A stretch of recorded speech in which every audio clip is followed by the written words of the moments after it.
ان کی گاڑی جو ہی عبداللہ ہاؤس سے باہر نکلی وہ سب بھی اندر کو چلے گئے، لیکن مطیبہ وہیں کھڑی رہی۔ فارس بھی پردے برابر کرتا وہاں سے ہٹ گیا تھا، اور لان میں کھڑی اکیلی مطیبہ اچانک ہنسنے لگی۔ ہنستے ہنستے اچانک ہی وہ گھاس پر گرنے کے انداز میں ڈھہ سی گئی۔ بے تحاشا ہنسنے کی وجہ سے اس کی آنکھوں میں پانو جمع ہو گیا تھا۔ اس نے اپنی آنکھیں آسلین کے ساتھ بے دردی سے رگڑ کر صاف کی اور کہنے لگی، آج سب کتنے خوش تھے نا، ان لوگوں کے آنے سے سب کچھ ٹھیک ہو گیا ہے۔ اب تمہاری اس گھر میں رہنے کی کوئی تک نہیں بنتی مطیبہ، تمہارا کام اب ختم ہوا۔ ہاں مطیبہ، تم بھی نا کہاں کی سوچی بیٹھی تھی؟ اچھا ہی ہوا کہ تمہیں تمہاری حیثیت اور اوقات پتہ چل گئی، ورنہ تم تو ہواؤں میں اڑنے لگی تھی۔ تم جیسی لڑکی فارس حداد کے جیسے امیر لڑکے کی ضرورت تو ہو سکتی ہے، لیکن محبت نہیں۔ اب جب کہ اس کی ضرورت ختم ہو گئی ہے تو تمہاری بھی اس گھر میں کوئی جگہ نہیں بنتی۔ اب سے تم اپنی اوقات جان لو اور اپنی ہی حد میں رہنا سیکھ لو۔ تمہارے پاس ایسا ہے کیا جو تم سے وہ پیار کرے گا؟ تم ایک ایکسیڈنٹ کی وجہ سے ہی فارس کے نکاح میں آئی تھی، اور اس نے تم پر شادی کی پہلی رات ہی واضح کر دیا تھا کہ اس کے سامنے تمہاری کوئی بھی حیثیت نہیں ہے، اور یہی تم دونوں کے درمیان معاہدہ بھی ہوا تھا کہ جو ہی فارس سرجری کروا لے گا تب تمہیں ڈیورس مل جائے گی۔ اب جب کہ وہ سرجری کروا لے گا اس کے بعد تو تمہاری کوئی ضرورت ہی نہیں ہوگی اسے تمہاری ضرورت بس اس وقت تک تھی جب تک کہ تم اسے سرجری کے لیے منا نہیں دیتی۔ وہ گھاس پر بیٹھی روتی جیسے خود کو باور کروا رہی تھی کہ اب سے تم اپنی اوقات میں رہو، اور تم بلا وجہ کسی کے ساتھ بھی زیادہ فری نہیں ہوگی، اور نہ ہی گھر کی آسائشوں پر اپنا روب جھاڑو گی۔ تمہیں بس اپنی پڑھائی پر توجہ دینا ہے اور پڑھ لکھ کر اپنے پاؤں پر کھڑا ہونا ہے۔ تم ان پیار محبت کے چکروں میں نہ ہی پڑو تو بہتر ہے تمہارے لیے۔ اس نے خود کو جیسے تیسے کر کے سمجھا بجھا دیا تھا کہ اب اسے کیا کرنا ہے۔ آج یہ سب دیکھنے کے بعد اس نے خود سے ایک عہد کیا تھا۔ وہ جب کمرے میں آئی تو فارس بیڈ پر لیٹا چھت کو گھورتا کسی گہری سوچ میں گم تھا۔ ہو نہ ہو، یقیناً یہ اپنی محبوبہ کو ہی سوچ رہا ہوگا۔ اسے یوں دیکھ کر مطیبہ نے دل ہی دل میں کہا۔ مطیبہ نے زور سے دروازہ بند کیا تو فارس خیالوں سے نکلتا گردن موڑ کر اسے دیکھنے لگا۔ وہ اس کے پاس آئی، بیڈ سے اپنا تکیا اور ساتھ میں کمبل اٹھاتی وہ صوفے کی طرف بڑھ گئی۔ فارس حیرانگی سے اس کی یہ حرکتیں دیکھ رہا تھا۔ وہ صوفے پر تکیا سیٹ کرتی لیٹ گئی۔ وہ اٹھ کر بیٹھ گیا۔ تم وہاں کیا کر رہی ہو؟ نظر نہیں آ رہا؟ سو رہی ہوں، جواب جلے کٹے انداز میں آیا تھا۔ لیکن تم وہاں کیوں سو رہی ہو؟ پہلے تو بڑا ضد کر کے یہاں سوتی تھی کہ تمہیں یہیں پر بیڈ پر ہی سونا ہے، اب کیا ہوا؟ ہاں صحیح کہا، اور اس بیڈ پر میں نے ضد کر کے زبردستی اپنی جگہ بنائی تھی۔ تم کون سا مجھے سونے کی پرمیشن دے رہے تھے؟ فارس لاجواب ہو گیا تھا اس کی بات سن کر۔ تو اب کیا دقت ہے؟ اب بھی آ کر زبردستی جگہ بنا کر سو جاؤ۔ نہیں، مجھے ایسا کوئی بھی اب شوق نہیں رہا۔ مجھے اپنی حیثیت اور اوقات کا اب بھی اچھی طرح سے اندازہ ہو گیا ہے۔ میری عادتیں نہ ہی بگاڑو تو اچھا ہے، ورنہ میرے لیے بعد میں بڑی مشکلات ہوں گی۔ تمہارا بیڈ تمہیں بھی مبارک ہو، میں اب سے صوفے پر ہی سوں گی۔ لیکن کیوں؟ فارس اس کی بات سمجھنے سے قاصر تھا کہ آخر وہ ایسا کیوں کر رہی ہے۔ میری مرضی، میں جہاں بھی سوں، تمہیں اس سے کوئی مطلب نہیں ہونا چاہیے۔ یہ کہتی وہ سر تک کمبل اوڑھ کر سوتی بن گئی۔ فارس بے بسی سے اسے دیکھنے لگا۔ شاید یہ مجھ سے بہت زیادہ ناراض ہو گئی ہے۔ کوئی بات نہیں، میں جلد ہی سرجری کروا کے تمہیں منا لوں گا، بس تھوڑا سا انتظار کر لو، پھر میں سب کچھ ٹھیک کر لوں گا۔ وہ سوئی ہوئی مطیبہ کو دیکھتا مسکرا دیا، لیکن وہ نہیں جانتا تھا کہ بعض اوقات جو ہم پلان کیے ہوتے ہیں ویسا ہرگز بھی نہیں ہوتا۔ اب یہی کچھ ان دونوں کے ساتھ ہونے والا تھا۔ گھر آتے ہی ایشل سیدھا اپنے کمرے میں چلی گئی۔ اسے غصے سے اپنا بیگ بیڈ پر اچھال دیا۔ اب وہ اپنے کھلے ہوئے بالوں کو پیچھے کی طرف جھٹکتے ہوئے خود کو قداور آئینے میں دیکھ کر کہنے لگی، مطیبہ بی بی، میری اس معافی کو میری کمزوری یا پھر ہار سمجھنے کی کوشش بھی مت کرنا۔ یہ تو بس میرے پلان کا ایک حصہ تھا، کیونکہ مجھے تو فارس کو بھی تو امپریس کرنا تھا نا۔ تم ایک ہوشیار اور چلاک لڑکی ہو، اور تمہیں کس طرح مارنا ہے یہ مجھے اب اچھی طرح سے اندازہ ہو گیا ہے۔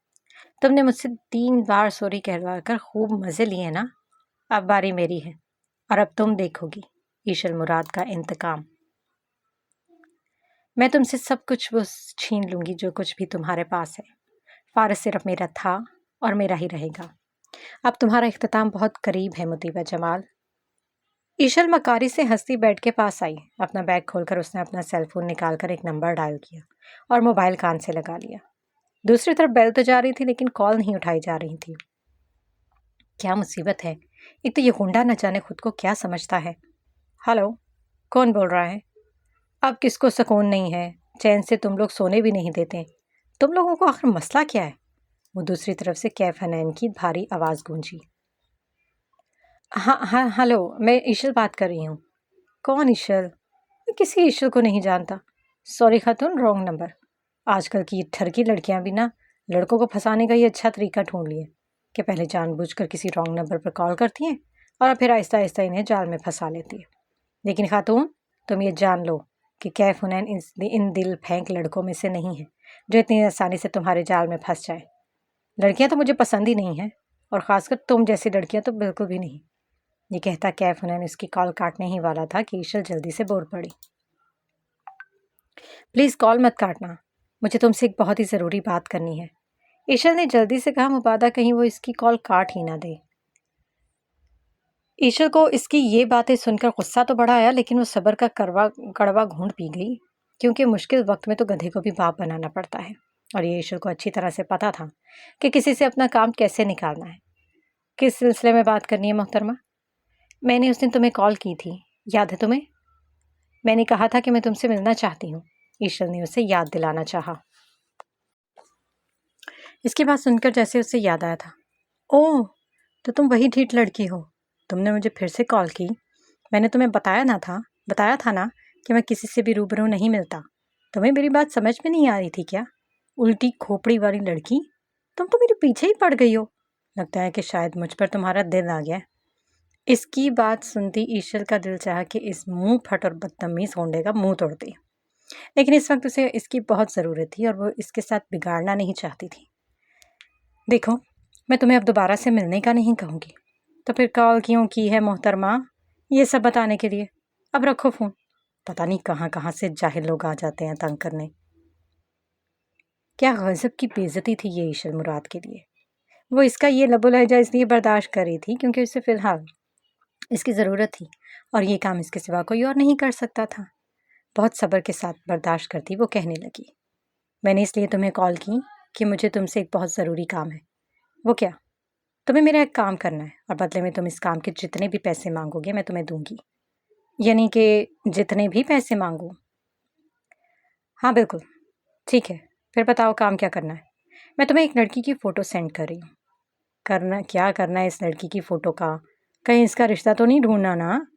ایشل کو اس خر دماغ لڑکے پر غصہ آیا تھا، یا پھر شاید وہ مذاق کر رہا تھا، لیکن اس کے لہجے سے تو بالکل بھی نہیں لگ رہا تھا کہ وہ مذاق بھی کرتا ہوگا۔ نہیں، تم نے اسے مارنا ہے، وہ بھی جان سے۔ ایشل مراد شفافیت سے بولی، مجھے اس لڑکی کی موت چاہیے، اور بدلے میں تم مجھ سے جو بھی مانگو گے میں تمہیں دوں گی۔ سچ میں جو بھی مانگوں گا تم دو گی؟ ہاں بالکل، وعدہ رہا میرا تم سے۔ سوچ لو میڈم، ایسا نہ ہو کہ کام کے نکلتے ہی تم مجھے مکھن میں سے بال کی طرح نکال کر باہر پھینک دو۔ اگر کچھ ایسا سوچ رہے ہو تو بالکل بھی مت سوچنا، ابھی سے ہی اپنی باغی سوچوں کو کنٹرول کر لو، کیونکہ تم کیف حنین کو جانتی نہیں ہو۔ میں وعدوں کے معاملے میں بہت سخت ہوں، اگر کوئی وعدہ کر کے مکر جائے تو پھر میں اسے چھوڑتا نہیں، بخودہ جان سے ہی مار ڈالتا ہوں ایسے منافق اور وعدہ خلاف لوگوں کو۔ ہاں، تم بے فکر رہو، میں اپنا وعدہ ضرور نبھاؤں گی۔ ٹھیک ہے، پھر میں بھی تیار ہوں۔ اوکے، میں تمہیں اس لڑکی کی فوٹو سینڈ کر رہی ہوں۔ ایشل نے مطیبہ کی ایک فوٹو اسے سینڈ کی۔ میں نے فوٹو بھیج دی ہے، اب یہ تمہارا کام ہے کہ اسے کیسے اور کس طرح سے مارنا ہے۔ اسے بس مرنا چاہیے کسی بھی حال میں۔ کیف حنین نے وہ فوٹو دیکھی، وہ کوئی اور نہیں بلکہ مطیبہ کی تھی۔ یہ دیکھ کر اس کی مسکراہٹ گہری ہو گئی۔ تو اسے مارنا ہے؟ ہاں، اسے ہی مارنا ہے، اور جلدی سے ہی مارنا ہے۔ مجھے کم از کم اس کی موت کی جلدی خبر چاہیے۔ اوکے، بے فکر رہو میڈم، ویسے کام میں بہت ماہر ہوں، اس کی موت کی خبر بہت جلد سننے کو مل جائے گی۔ لیکن اپنا وعدہ بھی یاد رکھنا، کہیں بھول نہ جانا۔ اگر بھول گئی نا تو بخدا پھر کیف حنین کو وعدہ یاد دلانا بہت اچھے طریقے سے آتا ہے۔ اس لڑکی کے ساتھ دوسری لاش تمہاری ہوگی، یہ یاد رکھنا۔ یہ کہتا کیف حنین کال کاٹ گیا۔ اس کی تو ایشل مراد دانت پیستے بند موبائل کو غصے سے دیکھ کر بولی جیسے کہ وہ کیف حنین ہو۔ یہ گنڈا آخر خود کو سمجھتا کیا ہے؟ مجھے یعنی ایشل مراد کو دھمکی دے رہا ہے؟ بس ذرا ایک بار میرا کام ہو جانے دو، پھر میں تمہیں بھی دیکھ لوں گی گنڈے کہیں کے۔ اب بس اسے انتظار تھا کہ کب اسے مطیبہ جمال کی موت کی خبر سننے کو ملتی ہے اور پھر وہ فارس حداد کو ہمیشہ ہمیشہ کے لیے پا لے گی۔ اب دیکھنا یہ تھا کہ کیا کیف حنین سچ میں مطیبہ کو مار دے گا، یا پھر وہ اپنے پلان میں ناکام ہوگا، یا پھر قدرت کاظمی مطیبہ کو مروا دے گا۔ اب یہ دلچسپ ہونے والا تھا۔ باران جہانگیر رئیس کے ساتھ ایک کیفے شاپ میں بیٹھا کافی پینے کے ساتھ ساتھ گفتگو بھی کر رہا تھا۔ رئیس سے بات کرتے ہوئے بار بار وقتاً فوقتاً ان کی نظر گلاس ڈور سے باہر کے خوبصورت سے منظر پر بھی ڈلتی تھی، کیونکہ آج موسم بڑا ہی خوشگوار تھا۔ میں نے سنا کہ تم نے دوبارہ سے یونیورسٹی جوائن کی ہے؟ رئیس کافی کا گھونٹ بھرتے ہوئے اسے دیکھ کر بولا۔ ہاں صحیح سنا تم نے، وہ گلاس ڈور سے باہر لوگوں کو آتے جوتے دیکھتا کہنے لگا۔ وجہ پوچھ سکتا ہوں میں؟ کیا مطلب ہے تمہاری اس بات کا؟ وہ چونک کر اسے دیکھنے لگا۔ رئیس نے اسے بہت غور سے دیکھا، یا پھر یوں کہوں کہ بہت باریک بینی سے اس کا جائزہ لے رہا تھا۔ ایسے کیا دیکھ رہے ہو مجھے؟ مجھ سے تم کچھ بھی نہیں چھپا سکتے، پچھلا 13 برس سے جانتا ہوں میں تمہیں۔ بتاؤ کیا وجہ ہے؟ باران نے اسے دیکھا، پھر سامنے رکھی کافی کے مگ کے کونوں پر اپنی شہادت کی انگلی پھیرتا ہوا کہنے لگا۔ سچ تو یہی تھا کہ وہ رئیس سے کچھ بھی نہیں چھپا سکتا تھا، وہ اس کی رگ رگ سے بخوبی واقف تھا۔ میں نے اس لڑکی کی وجہ سے یونیورسٹی جوائن کی ہے، کیونکہ مجھے پتہ چلا کہ وہ یونیورسٹی آنے والی ہے، تو اس لیے۔ تو تم جانتے بھی ہو کہ اس طرح اس کے قریب رہنے سے اس پر تمہاری اصلیت بھی کھل سکتی ہے۔ وہ جان جائے گی کہ تم اصل میں کون ہو، اور یہ بھی تم جانتے ہو کہ تمہاری جان کو خطرہ ہے۔ تم ایسی حرکتیں کیوں کر رہے ہو؟ رئیس کو تو اس کی بچکانہ حرکتیں دیکھ کر غصہ ہی آ گیا تھا۔ ہاں، میں یہی تو چاہتا ہوں کہ وہ جان جائے کہ میں کون ہوں، اور میں اسے اکیلا نہیں چھوڑ سکتا، خاص کر وہاں جہاں پر قدرت کاظمی کا بیٹا اور اس کے بندے ہوں۔ اس کی فکر بعد میں کرنا، پہلے تمہیں اپنے بارے میں کچھ سوچنا چاہیے کہ تم اس طرح کی حرکتیں کر کے قدرت کاظمی کی نگاہوں میں آ سکتے ہو۔ کیسی حرکتیں؟ اب میں نے کیا کر دیا؟ وہ معصومیت سے پوچھ بیٹھا۔ میں سب جانتا ہوں کہ تم نے قدرت کاظمی کے بیٹے کے ساتھ کیا کچھ کیا۔ تو اس جاسوس رامز کے بچے نے سب کچھ بتا دیا؟ وہ گدھا میرا وفادار ہے کہ تمہارا؟ میرا، رئیس دل جلا دینے والی مسکراہٹ کے ساتھ بولا۔ تو کیا آپ مجھ پر ہر وقت نظر رکھے ہوئے ہیں؟ ہاں بالکل، تمہاری حفاظت کرنا اور تمہیں کسی بھی خطرے سے بچانا میرا فرض ہے۔ اچھا، اگر آپ یہ سوچ رہے ہیں نا کہ آپ کا مستقبل کا ہونے والا داماد ہوں، اس لیے آپ مجھے پروٹیکٹ کر رہے ہیں، تو ایسا سوچنا بھی مت۔ میں نے نہیں بننا آپ کا کوئی داماد وماد، اور یہ خیال آپ اپنے دل و دماغ سے نکال ہی دیں تو بہتر ہے۔ اچھا، رئیس اسے دیکھنے لگا۔ اب ایسے تو نہ دیکھیں، مجھے ڈر لگ رہا ہے۔ اسے یوں خود کو گھورتے پا کر وہ مسکر بولا۔ سن لو برخوردار، جس دن مجھے تمہیں اپنا داماد بنانا ہوگا نا، تو میں تم سے پوچھوں گا نہیں، بلکہ ڈائریکٹ اٹھا کر اپنی بیٹی سے نکاح پڑوا کر اپنا دماغ بنا دوں گا، یہ جان لو تم۔ ایسی بھی کیا زور زبردستی ہے آپ؟ وہ رئیس کو دیکھتے ہوئے بولا۔ آپ جانتے تو ہیں کہ میں بچپن سے ہی بس ایک ہی لڑکی کو سوچتا اور چاہتا آ رہا ہوں۔ ہاں، اور تم بھی یہ جان دو کہ وہ لڑکی اب شادی شدہ ہے، بے شرم نہ ہو تو۔ رئیس نے دانت پیسے۔ ہاں تو کیا ہوا؟ وہ پہلے میری منگیتر تھی بچپن سے، بس ایک ایکسیڈنٹ کی وجہ سے وہ مجھ سے دور ہو گئی، اور رہی بات اس کے شادی شدہ ہونے کی، تو یہ کوئی بڑا مسئلہ نہیں ہے، میں اسے یوں چٹکیوں میں بیوہ بنا دوں گا، وہ چٹکی بجا کر بولا۔ اس کی بات سنتے رئیس نے ایک زبردست مکہ اس کے کندھے پر جڑ دیا۔ کیوں مارا؟ وہ اپنے کندھے کو سہلاتے ہوئے اسے دیکھ کر بولا۔ درد ہو رہا ہے یار، بڈھے ہو گئے ہو لیکن طاقت تو دیکھو اپنی، مجھ سے بھی زیادہ ہے۔ کیا کھاتے ہو؟ رئیس نے اسے آنکھیں دکھائیں۔ تمہارا بھیجا، اب تمیز سے بات کرنا مجھ سے۔ لیکن وہ باران ہی کیا جو باز آ جائے۔ وہ رئیس کے ساتھ اس طرح سے گفتگو کیا کرتا تھا جیسے کہ وہ اس کا ہم عمر دوست ہو، اور رئیس نے بھی کبھی برا نہیں منایا تھا، وہ بھی اسے ایک دوست کی طرح ہی ٹریٹ کرتا تھا۔ دیکھو، میری بات مان لو اور میرا گینگ جوائن کر لو، اس طرح تم سب کچھ کر سکتے ہو، تمہیں کیف حنین یا پھر رامز جیسے بندوں کی بھی ضرورت نہیں پڑے گی۔ نہیں، میں اب کسی پر بھی بھروسہ نہیں کرتا، کب کون سا سانپ جیسی فطرت کا بندہ مل جائے اور موقع ملتا ہی مجھے ڈس لے۔ میرے سارے بندے بہت وفادار ہیں، وہ مر تو جائیں گے لیکن تمہارے ساتھ کبھی بھی غداری نہیں کریں گے، تم آزما کر دیکھ لو۔ مجھے نہیں آزمانا کسی کو بھی، تمہارا گینگ اور تمہارے یہ وفادار بندے تمہیں ہی مبارک ہو۔ رئیس نے اسے آنکھیں دکھائی۔ اب ایسے آنکھیں کیا دکھا رہے ہو؟ میری مرضی، زبردستی ہے کیا؟ تم آخر میری کوئی بات مانتے کیوں نہیں ہو؟ کیوں مانوں؟ دیکھو، میں جانتا ہوں تم اس وقت کس چیز کے پیچھے ہو۔ کس چیز کے پیچھے ہوں؟ باران نے الٹا سوال کیا۔ یہی کہ تم قدرت کاظمی کے خلاف ثبوت اکٹھے کر رہے ہو۔ تم اپنی ماں اور اس بچی کی ماں کے قاتلوں کو ان کے انجام تک پہنچانا چاہتے ہو۔ باران حیرت سے انہیں دیکھنے لگا جو اس کے ایک ایک قدم سے واقف تھے۔ حیران مت ہو، میں سب کچھ جانتا ہوں۔ یہ مت سوچو کہ ادھر نہیں ہو تو مجھے تمہارے بارے میں کچھ بھی خبر نہیں ہوگی۔ میں جہاں پر بھی جاؤں، لیکن میری عقابی نگاہیں تم پر ہی نظر رکھے ہوئے ہیں، یہ جان لو تم اچھی طرح سے۔ رئیس اپنی آنکھوں کی طرف اشارہ کرتے ہوئے بولے۔ آنکھیں ہیں کہ کیمرہ؟ آپ کو تو جاسوس ہونا چاہیے تھا۔ تم یہاں کیا کر رہے ہو؟ بہت اچھی جاسوسی کرتے ہو تم۔ رئیس مسکرایا۔ پھر کیا کہتے ہو؟ میرے گینگ کا باس بننے کو تیار ہو؟ باران دل جلا دینے والی مسکراہٹ کے ساتھ بولا۔ ہرگز بھی نہیں، کسی بھی صورت نہیں۔ رئیس کو اب اس پر غصہ آ رہا تھا۔ سچ میں وہ بہت ضدی اور ڈھیڑ ابن ڈھیڑ تھا۔ تم سمجھ کیوں نہیں رہے؟ تم جس کام میں ہاتھ ڈال رہے ہو وہ ایک آگ کی طرح ہے۔ تمہیں کسی ہیلپر کی ضرورت ہوگی، اور میں چاہتا ہوں کہ تم طاقتور بنو، اور میرے یہ بندے تمہارے بہت کام آ سکتے ہیں۔ محترم رئیس، آگ سے کھیلنا اور لوگوں کو آگ لگانا میرا بہت پسندیدہ مشغلہ ہے بچپن سے، اس لیے اب مجھے میرے حال پر چھوڑ دو۔ میرے لیے فکر کرنے کی ضرورت نہیں ہے۔ اور ہاں، اپنی اس پٹاخہ بیٹی کو لے جاؤ یہاں سے۔ دماغ خراب کر کے رکھا ہوا ہے اس نے میرا۔ ایک باپ کم تھا کہ بیٹی بھی ادھر چلی آئی۔ مت بھولو کہ وہ مستقبل میں ہونے والی بیوی ہے، اور اب سے تمہاری ذمہ داری ہے۔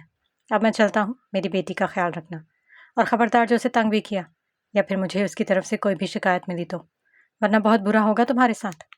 یہ کہتے رئیس نے کافی کا آخری گھونٹ بھرا اور خالی مگ ٹیبل پر رکھتے ہوئے جانے کو پلٹا۔ ہاں، ذمہ داری، باران ہنستے ہوئے تنزن بولا۔ تم عجیب آدمی ہو، ہر بار میرے ساتھ یوں زبردستی نہیں کر سکتے بڈھے کھوسٹ کہیں کے۔ سنو، رکو، تم ایسے نہیں جا سکتے، میری بات پوری سنتے جاؤ، باران چلایا۔ رئیس پلٹا اور ایک دل جلا دینے والی مسکراہٹ اس کی طرف اچھالتا وہاں سے نکلتا چلا گیا۔ حد ہے ویسے، اس بڈھے کسٹ نے تو میرا دماغ کا دہی بنا کر رکھتا ہے۔ دماغ خراب کر کے رکھا ہوا ہے اس بڈھے نے۔ باران اپنے بالوں میں انگلیاں چلاتے ہوئے بولا۔ مطیبہ یونیورسٹی جانے کے لیے بالکل تیار تھی۔ وہ ناشتے کی میز پر آئی، وہاں سبھی موجود تھے۔ وہ سب کو سلام کرتی کرسی کھینچ کر بیٹھ گئی۔ فارس دیکھ سکتا تھا کہ وہ بہت چپ چپ تھی۔ اس نے تھوڑا سا ناشتہ کیا اور اٹھ کھڑی ہوئی۔ ارے مطیبہ بیٹے، پورا ناشتہ تو کرتی جاؤ۔ حداد صاحب نے اسے یوں اٹھتے دیکھا تو بول پڑے۔ نہیں پاپا، بس میرا پیٹ بھر گیا، اب میں چلتی ہوں، خدا حافظ۔ یہ کہتی مطیبہ اپنا بیگ اٹھا کر وہاں سے نکل گئی۔ ناشتہ کرتے فارس کی نگاہوں نے اس کا دور تک پیچھا کیا تھا۔ اسے مطیبہ کی یہ خاموشی بالکل بھی اچھی نہیں لگ رہی تھی۔ نہ جانے کیوں وہ بہت بے چینی محسوس کر رہا تھا۔ مطیبہ باہر آئی تو ڈرائیور پہلے ہی اسے یونیورسٹی لے کر جانے کے لیے مستعد کھڑا تھا۔ مطیبہ کو دیکھتے اس نے جلدی سے گاڑی کا پچھلا دروازہ کھول دیا۔ نہیں چاچا، آج میں گاڑی میں نہیں جاؤں گی، مطیبہ اسے دیکھ کر بولی۔ مجھے میری ایک فرینڈ پک کرنے آئے گی۔ جی اچھا میڈم۔ مطیبہ وہاں سے نکل گئی کیونکہ اس نے فیصلہ لے لیا تھا کہ وہ آہستہ آہستہ ان تمام آسائشوں کو چھوڑ دے گی، کیونکہ اگر ایک بار اسے ان کی عادت لگ گئی تو پھر آگے جینا مشکل ہو جائے گا، اور ایک عادت ایک نشے کی طرح بری لت ہوتی ہے، جو ایک بار لگ جائے تو پھر اس سے جان چھڑانا بہت مشکل ہو جاتا ہے۔ مطیبہ جب کلاس روم میں داخل ہوئی تو حسب معمول باران اسے اپنی سیٹ پر سوتا ہوا ملا۔ حد ہوتی ہے، یہ تو نیند کا نشئی ہے، جہاں دیکھو اس سے نیند آ جاتی ہے، گھر سے بھنگ پی کر آتا ہے کیا؟ وہ اپنا بیگ رکھتی بیٹھ گئی۔ باران نے محسوس کیا کہ وہ آ چکی تھی، لیکن پھر بھی وہ ٹس سے مس نہ ہوا۔ مطیبہ اسے اپنی طرف متوجہ کرنے کے لیے اپنا گلا صاف کرتے ہوئے بولی۔ سنو، باران نے سر اٹھا کر اسے دیکھا جیسے کہہ رہا ہو کہ اب کیا مسئلہ ہے۔ میں نے تمہارا کل میچ دیکھا تھا، بہت اچھا تھا، مبارک ہو، تم بہت اچھا کھیلے۔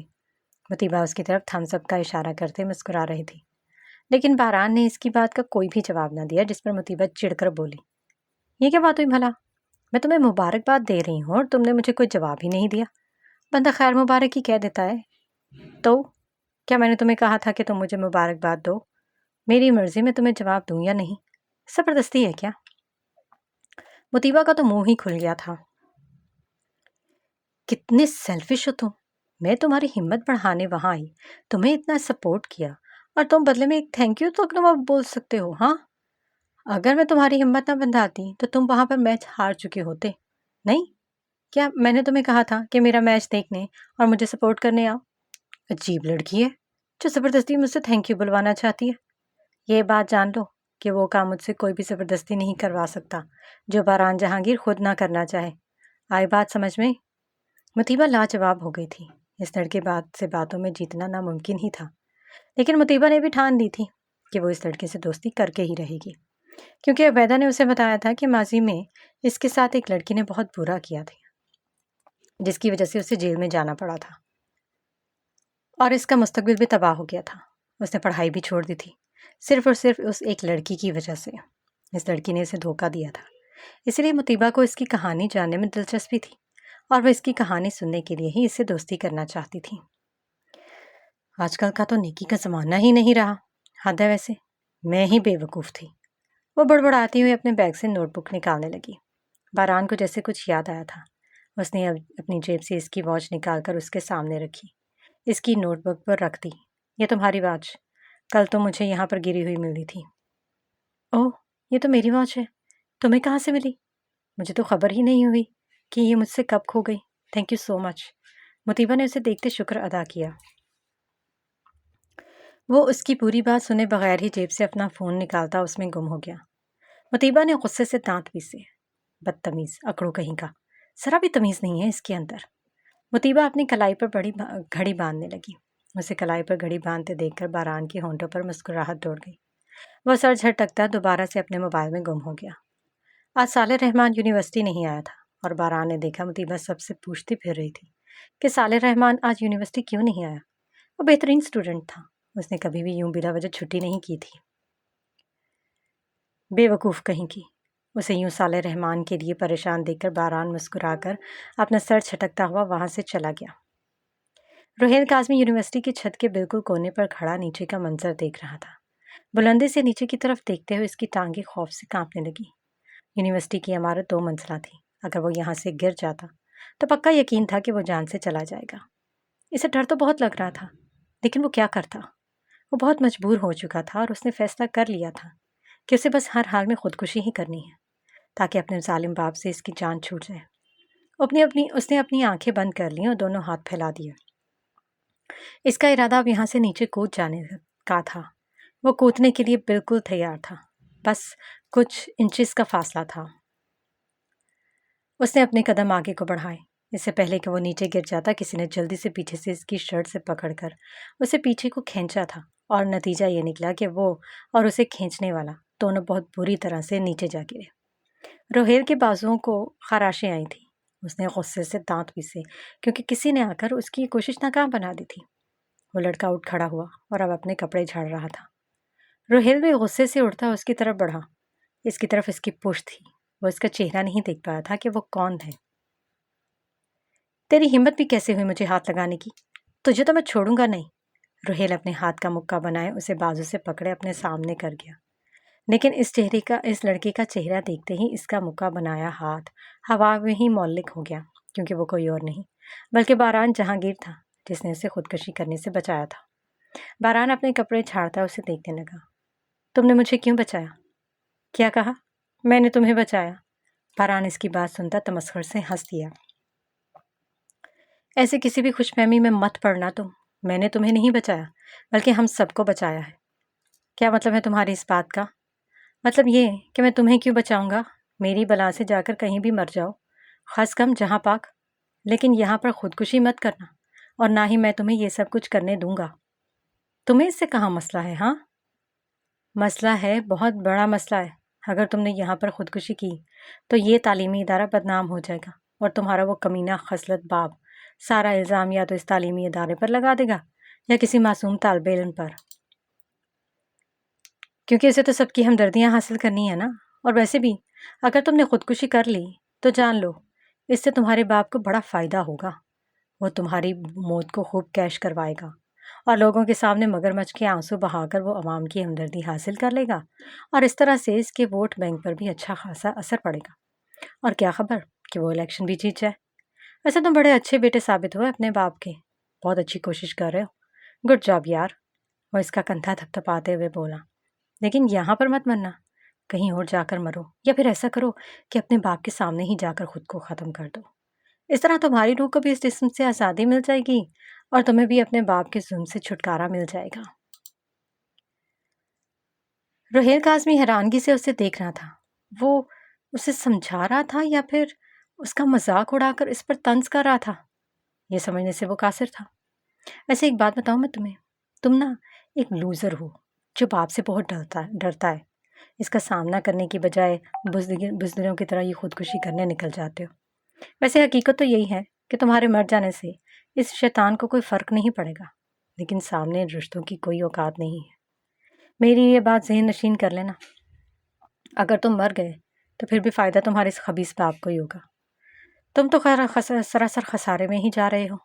وہ اس کا کندھا تھپتھپاتے ہوئے بولا، میری بات کو اچھے سے سوچنا ضرور، ایک خیر خواہ کا مشورہ ہے یہ کہتا باران جہانگیر پینٹ کی جیب میں دونوں ہاتھ ڈالے سیٹی کی دھن بجانا وہاں سے نکل گیا،